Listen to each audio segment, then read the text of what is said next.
Welcome back to the channel guys. तो lecture को continue करते हैं। इस लेक्चर में हम लोग पढ़ेंगे कि सॉल्ट क्या होता है और इनके क्या क्या कैरेक्टरिस्टिक्स है वो हम लोग पढ़ेंगे। एक सॉल्ट को किस तरीके से उसको डिफरेंट क्लासिफिकेशन किया जाता है। जैसे मान लो कि आपका हो गया सिंपल सॉल्ट, ठीक है। अब सिंपल सॉल्ट में हम लोग का आता है नॉर्मल सॉल्ट, एसिडिक सॉल्ट और बेसिक सॉल्ट। तो इस तीनों पार्ट को हम लोग डिटेल में देखेंगे और इसका जो फॉर्मूला है वो हम लोग डिराइव करेंगे। उसके बाद हम लोग देखेंगे कि हाइड्रोलिसिस ऑफ सॉल्ट क्या होता है एंड हम लोग पीएच कैलकुलेट करेंगे कि एक वीक एसिड या वीक बेस या फिर एक स्ट्रॉन्ग एसिड और एक स्ट्रॉन्ग बेस का किस तरीके से पीएच कैलकुलेट किया जाता है। तो लेक्चर को शुरू करते हैं। Let's get started. So guys हम लोग आ चुके हैं हमारे नेक्स्ट स्लाइड पे, जहाँ पे क्या हमें एक सॉल्ट क्या आता है वो डिस्कस करना है। देखो, एक सॉल्ट क्या होता है, एक आयनिक प्रोडक्ट होता है जो कि फॉर्म होता है एक positive part and A negative part से होता है, ठीक है। अब ये पॉजिटिव पार्ट कहाँ से आता है, ये आता है कैटायन से, और एक जो नेगेटिव पार्ट है ये आता है हमारा बेस या एनायन से, ठीक है। तो उससे हम लोग एक सॉल्ट बनाते हैं।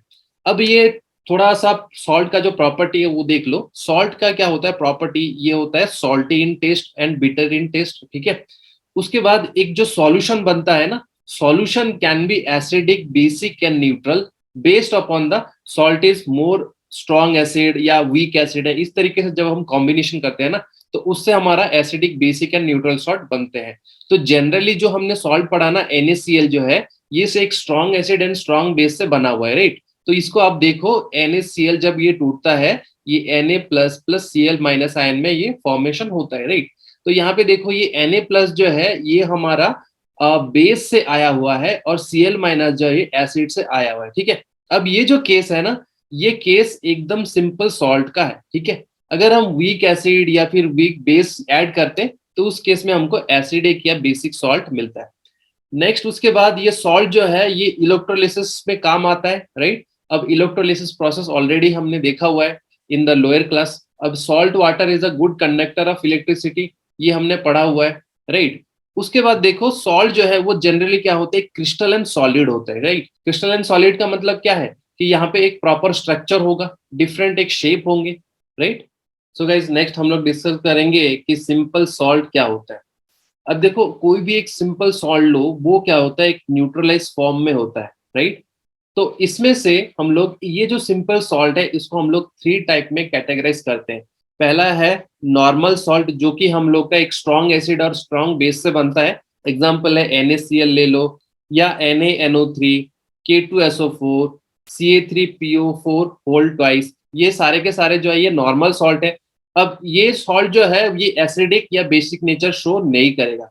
तो next one is acidic salt. अब एसिडिक सॉल्ट क्या होता है, ये होता है incomplete neutralisation of polybasic acid, मतलब कि वहां पे कंप्लीट न्यूट्रलाइजेशन नहीं होगा, ठीक है। अब यहाँ पे क्या होगा, इस तरीके का सॉल्ट में क्या होगा, एक से ज्यादा क्या होगा, रिप्लेसेबल हाइड्रोजन प्रेजेंट होंगे, ठीक है। इसका मतलब यह है कि आप उस सॉल्ट से एक हाइड्रोजन रिप्लेस कर सकते हो। तो देखो एग्जांपल्स आर NaHCO3। अब यहाँ पे ये जो हाइड्रोजन है इसको आप रिप्लेस कर सकते हो किसी और एक एटम से। फिर उसके बाद NaHSO4, NaH2PO4। तो इस तरीके का जो भी हम लोग का सॉल्ट है जहाँ पे कि रिप्लेसेबल हाइड्रोजन है, उस केस में वो जो सॉल्ट होगा that will B acidic in nature. उसके बाद देखो बेसिक सॉल्ट क्या होते हैं, इस तरीके का सॉल्ट जो है वो incomplete neutralisation of poly acidic base, ठीक है। तो इसमें क्या होगा कि आपका जो सॉल्ट है, सॉल्ट में क्या होगा, आपके OH माइनस प्रेजेंट होंगे। एग्जाम्पल के तौर पे हम लोग लेते हैं ZnOHCl। इसमें देखो एक रिप्लेसेबल OH माइनस है। उसके बाद FeH2Cl, यहाँ पे भी एक रिप्लेसेबल OH है, ठीक है। तो कॉन्सेप्ट वही है कि अगर रिप्लेसेबल हाइड्रोजन प्रेजेंट है सॉल्ट में तो वो हो जाएगा एसिडिक सॉल्ट। अगर रिप्लेसेबल OH माइनस आयन है तो उस केस में वो हो जाएगा basic salt. So I guess ये चीज आपको समझ में आ गया होगा। सो गाइस नेक्स्ट हम लोग डिस्कस करेंगे सॉल्ट हाइड्रोलिसिस और हाइड्रोलिसिस ऑफ सॉल्ट। देखो हाइड्रोलिसिस ऑफ सॉल्ट का मतलब ये होता है, अगर कोई सॉल्ट है, अगर वो वाटर के साथ रिएक्ट करता है, ठीक है, वाटर के साथ वो रिएक्ट करता है तभी वो सॉल्ट हाइड्रोलिसिस उसको हम लोग बोलेंगे। अब जनरली क्या होता है, कोई भी एक सॉल्ट होता है तो वो क्या होता है, एक एसिड और बेस का कॉम्बिनेशन होता है, राइट। तो यहाँ पे देखो डिफरेंट टाइप्स ऑफ सॉल्ट के बारे में हम लोग डिस्कस करेंगे। तो यहाँ पे हम लोग डिस्कस करेंगे first salt of a weak acid एक वीक एसिड का सॉल्ट और उसका एक स्ट्रॉन्ग बेस का सॉल्ट हम लोग डिस्कस करेंगे। उसके बाद हम लोग डिस्कस करेंगे कि एक स्ट्रॉन्ग एसिड और एक वीक बेस का जो भी सॉल्ट बनेगा उसको हम लोग डिस्कस करेंगे, एंड उसका पीएच भी हम लोग कैलकुलेट करेंगे। एंड द लास्ट हम लोग डिस्कस करेंगे salt of a weak acid और वीक बेस का किस तरीके से फॉर्मूला होता है और उसका सॉल्ट फॉर्मेशन हम लोग देखेंगे। अगेन सेम केस में हम लोग पीएच भी कैलकुलेट करेंगे।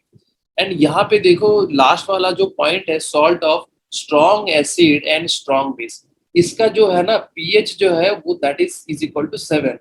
तो देखो इसको हम लोग ऐसे मान लो कि स्ट्रॉन्ग एसिड है हमारा HCl और एक स्ट्रॉन्ग बेस है NaOH, ठीक है। तो एक स्ट्रॉन्ग एसिड और स्ट्रॉन्ग बेस का जो भी प्रोडक्ट होगा दैट विल बी एक salt, salt will be NaCl plus water, right. तो यहाँ पे देखो जो भी उसका पीएच होगा ना, पीएच विल बी 7। 7 का मतलब यहाँ पे ये न्यूट्रल फॉर्म में है। तो इस केस को हम लोग डिस्कस नहीं करेंगे। एग्जाम पॉइंट ऑफ व्यू से अगर क्वेश्चन आ गया तो आपको just salt of strong acid and strong base का लिख देना है 7, या that is equal to neutral, ठीक है। सो गाइस नेक्स्ट हम लोग डिस्कस करते हैं salt of a weak acid and strong base, ठीक है। तो इसको सॉल्व करने के लिए let us take the weak acid, acetic acid, और एक हम लोग स्ट्रॉन्ग बेस लेंगे जो कि NaOH है, ठीक है।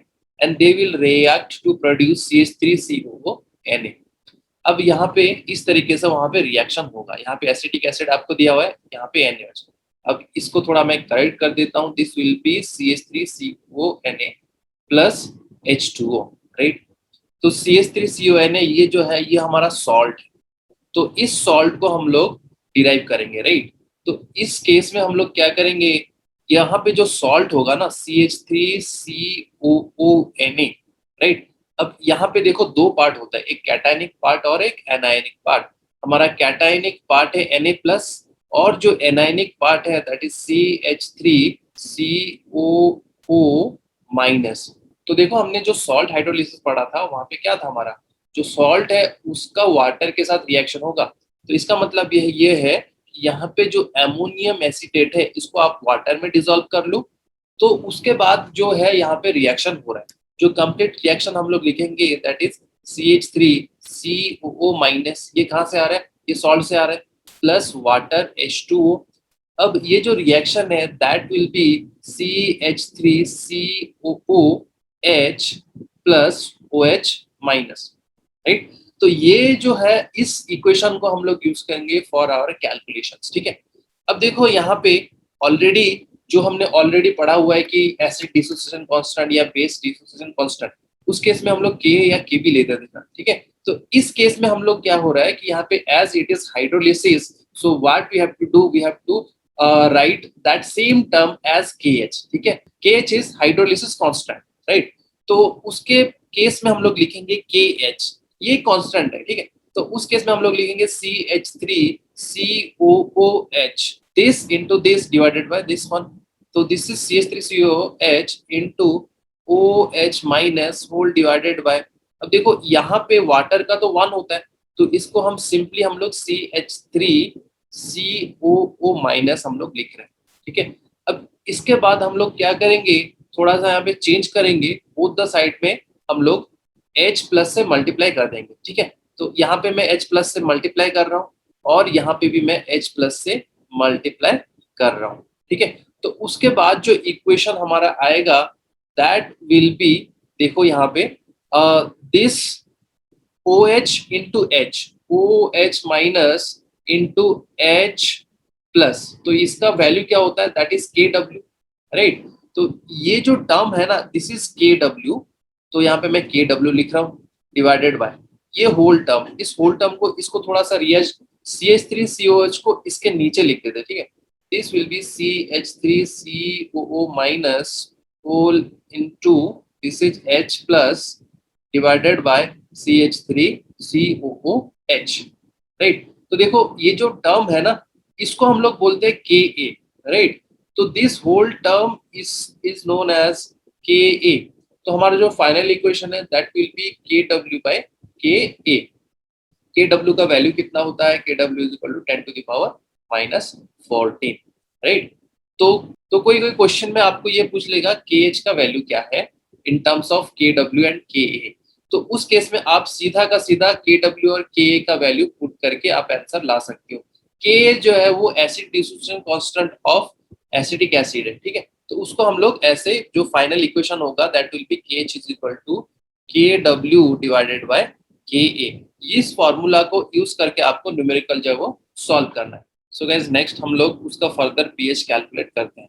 तो हमारा जो इक्वेशन है CH3COO माइनस प्लस H2O, ये बनाएगा CH3COOH plus OH minus, right. तो इस केस में हम लोग क्या करेंगे, इसका अगर कॉन्सेंट्रेशन C है तो इनिशियली ये होगा क्या C 0 0, राइट।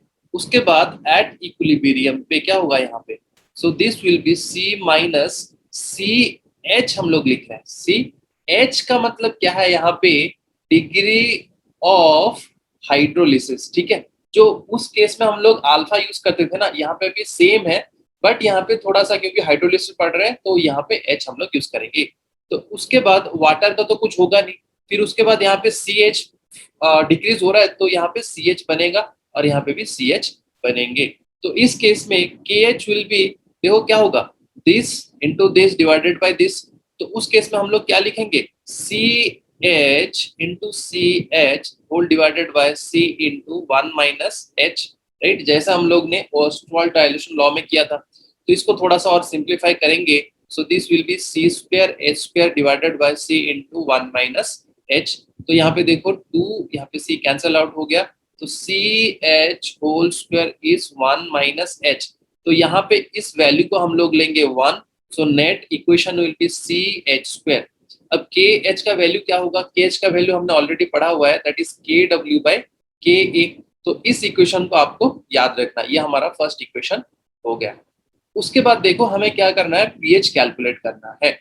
pH के लिए यहाँ पे थोड़ा सा इसको फर्दर सिंप्लीफाई करते हैं, यहीं पे भी मैं कर देता हूँ। सो दिस इज H, अगर यहाँ से H का वैल्यू फाइंड आउट करोगे तो क्या होगा, H will be KW divided by C into KA, this is square root.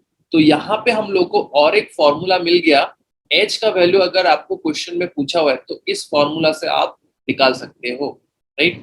उसके बाद देखो हमको कैलकुलेट करना है pH। तो pH नेक्स्ट कैलकुलेट करते हैं, ठीक है। सो pH के लिए यहाँ पे देखो OH minus concentration, OH minus concentration क्या है यहाँ पे CH, राइट। अब यहाँ पे देखो C को हम लोग वैसे का वैसा रखते हैं, H का वैल्यू देखो यहाँ पे जो लिखा हुआ है that is KW divided by C into KA, this is square root, ठीक है। इसको अगर आप फर्दर सॉल्व करते हो तो we will get square root of KW into C divided by KA। ये जो है ये हमारा OH माइनस कॉन्सेंट्रेशन आ गया। बट हमें क्या OH माइनस चाहिए, नहीं हमें OH माइनस नहीं चाहिए, हमें H प्लस चाहिए। तो ऑलरेडी हमें पता है कि H plus into OH minus is equal to KW। So यहाँ से आपको H प्लस जो है वो फाइंड आउट करना है। H plus will be KW divided bye OH minus concentration. तो OH माइनस इसको पुट कर दो, तो H प्लस का कॉन्सेंट्रेशन क्या होगा, H plus concentration will be, इसको थोड़ा सा सॉल्व करते हैं। So what will get, we will get by KW by OH minus is this one, this is square root of KW into C whole divided by KA।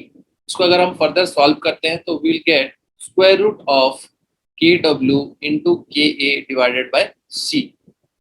I guess यहाँ तक आपको समझ में आ गया होगा। अब देखो नेक्स्ट क्या करना है, नेक्स्ट हमें सॉल्व करना है पीएच के लिए। तो पीएच के लिए जब हम सॉल्व करेंगे तो उस केस में देखो यहाँ पे आपका simply minus log H plus को आप डाल दो, राइट। तो यहाँ पे मैं इस केस में देखो अगर आप माइनस लॉग यूज करते हो तो we will get the pH. तो पीएच का जो एक्सप्रेशन है यहाँ पे जो फाइनल पीएच है that is 1/2 whole into 14 plus pKa plus log C, ठीक है। तो ये जो वैल्यू है ये वैल्यू आपको याद रखना है। अब 14 pKa क्या है, माइनस लॉग Ka, ठीक है। Ka वैल्यू जो है वो आपको दिया रहेगा, आपको यहाँ पे पुट करके आंसर निकालना है। What is C, C is the concentration of acid. तो आई गेस ये फॉर्मूला आपको समझ में आ गया होगा। यहाँ पे थोड़ा सा लेंदी कैलकुलेशन है तो उसको आप स्किप कर सकते हो, बट आपको जो इम्पोर्टेंट पॉइंट है यहाँ पे ये जो फॉर्मूला है ये आपको याद रखना है for your numerical calculations. So guys based on the formula चलो एक क्वेश्चन सॉल्व करते हैं। देखो यहाँ पे क्वेश्चन दिया हुआ है कि फाइंड आउट द पीएच निकालना है, एच निकालना है और OH माइनस का कॉन्सेंट्रेशन निकालना है। अब यहाँ पे millimolar solution of KCN if the dissolving constant is HCN का that is 10 to the power -7। अब यहाँ पे क्या करते हैं, जो भी डेटा दिया है वो पहले हम लोग लिख देते हैं। तो यहाँ पे देखो डिसोसिएशन कांस्टेंट दिया हुआ है 10 to the power -7। इसका मतलब क्या है कि यहाँ पे Ka is given 10 to the power -7। अब हमें सॉल्यूशन जो है वो मिलीमोलर है, मिलीमोलर मतलब कॉन्सेंट्रेशन जो है वो 10 to the power -3 है, राइट। तो इसके बाद हम लोगों को क्या करना है, सीधा का सीधा जो फॉर्मूला है pH is equal to 1/2 14 plus pK. PK मतलब यहाँ पे हम लोग लिखेंगे minus log K is 10 to the power -7 plus log यहाँ पे क्या होगा, this is -3, so this is 10 to the power -3। तो इसको सिंप्लीफाई करो आप, सॉल्व करने के बाद जो हमारा आंसर मिलेगा 9। सो नेक्स्ट हम लोग कैलकुलेट करेंगे h का वैल्यू। सो h का वैल्यू क्या था, square root of kw divided by ka.c, right. तो kw is 10 to the power -14 divided by k is 10 to the power -7 into 10 to the power -3।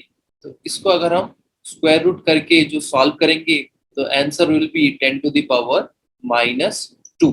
तो last वाला जो है वो सॉल्व करना है OH माइनस आयन का concentration. So OH minus ion इसका फॉर्मूला क्या था, that is square root of KW into C divided by KA।